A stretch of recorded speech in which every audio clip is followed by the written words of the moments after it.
Hey everybody, perennials are on the move here at Netta. So we're relocating all the perennials out of greenhouse 7 and they're going into greenhouses 5 and 2. That's where they're going to be probably the next time you arrive. So it's going to take us a little while to get everything moved over. But as the annuals start selling out, we are starting to move those perennials in. And so I want to show you what's in bloom right now because there are some extraordinary flowers for you to see. And I want to start right behind me here with the viburnum. This is the common snowball bush. So this is that plant that a lot of, all the old farms used to have a snowball bush in them, and they start with that beautiful lime flower and then they turn that nice little white. Now the difference between a viburnum common snowball bush and a hydrangea, which a lot of people get the two confused, the viburnum common snowball, that blooms in the springtime. So we get a nice early bloom. It's one of the first ones to really put on a show, and then it's done for the season. Meanwhile, hydrangeas, we have to wait till July to see those.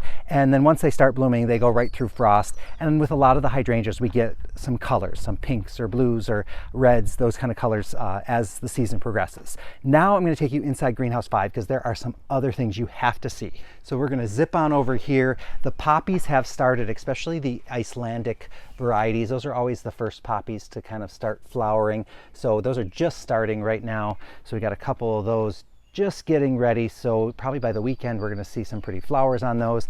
And then we have some Columbine. I showed you the yellow before, but I wanted to make sure that you saw the blue. I think this is Pinky Winky blue. And then this one, take a look at the cluster of flowers on this. So each one of these plants, 3 different plants, each one has a massive cluster of flowers. This is, I think, the Pinky Winky or Pinky Rose. That is a beautiful cluster of flowers. And so we also have the Gaillardia blooming. So there's a couple different ones. Little different colors. These kind of will bloom all season as well. So we love having those around. And then, oh, this is one of my favorites over here. So this is an echinacea or coneflower, but this is called Sunseeker Salmon. We had it last year. The plant is huge, the flower is enormous, and the color is beautiful. Now this is just starting to open, so you're going to start noticing those petals will start to unfurl, and it just has this beautiful kind of palette of salmon on it. It's a really gorgeous flower. And then we also have this Artisan Red and Artisan Orange over here. So those are really beautiful. And oh, it looks like the Liatris gay feather is going to start blooming very soon. There's going to be a couple of daisies starting to show up. Over here we do have one of the amazing daisies. I think it's Daisy May. This is one of those reblooming daisies or those long blooming daisies. And so it's always a nice one because it just kind of puts on a nice show. But hey, if you want something really unusual, the Baptisia has just a real variety here. So this one is called Honey Roasted, and it has that really unusual yellow with kind of a burgundy brown. Beautiful color on that, unusual color for the garden as well. And then there's also, I think that's Lemon Meringue, one of the Decadence ones. And then is that one called Blue Bubbly or something like that is the other one. So I love the flowers on all of the Baptisias. They're just really quite beautiful. And then I'm a big fan of the leaves on them too. So it's also known as false indigo, but if you look at those leaves, they kind of quiver in the wind, and I think they're just a really beautiful addition. Also the Rose Marvel Salvia is really looking good right now. That's one where if you trim it back after it's done, it reblooms. We have a lot of the salvias, and this is one of the taller varieties as well. That one is called Meadow Sage Evelyn. So then we're going to sneak over here. Now they're just starting, but some of, I think these the Helenium? Yeah, Helenium Mardi Gras. This is the one that once it started blooming last year, it just would not stop.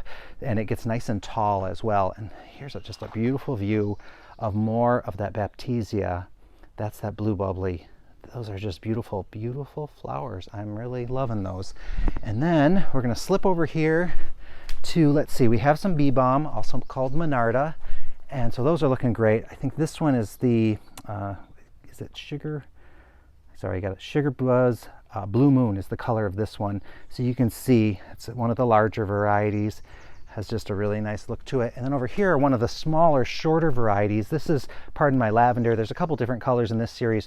So this is a little more controlled habit on this one. So if you've had Beebalm before and you found it to be a little too vigorous, these smaller, more dwarf varieties might be better for you. Every time I come by the ice plant or it's always at night, so they close up a little bit, but you can still see some of the beautiful colors on these. But one of these times I got to just come here during the daytime so I can show you what it looks like. But usually it's evening when I have that little extra time. Some of the hardy geraniums as well. So I've shown you these before, but I did want to stop by this perennial Alyssum. It's yellow. This thing has been blooming since early April, and you can see it's kind of seems like it might be getting to the end of its bloom. I say that, but then I look down here and it's sending up new ones. So I don't know how long this perennial Alyssum blooms, but it has been going and going and going. And same thing, the Veronica is always nice. This is one where it sends up these really colorful plumes, and then when they're done you can trim them back and it will kind of come back again. And then we do have some of the bellflowers as well. Those are so nice and crisp and beautiful. And then we do have just a couple of petunias stuck in here. Those are going to be moving out pretty soon. But I just wanted to kind of give you an idea. We're going to be filling all these empty spaces with the perennials that we still have in 7. So hopefully we'll have everything consolidated for the weekend, so it'll be easier for you to browse through those perennials. But thanks everybody who's been coming by. We've had a lot of new customers in, so welcome. I hope you enjoyed your stay. We have been a little short-staffed, but everybody's been very patient, and hopefully we've been able to answer all your questions. Remember, you can always email us as well before or after your visit, and hopefully we can help you out. So thank you everybody, and I'll talk to you all very soon.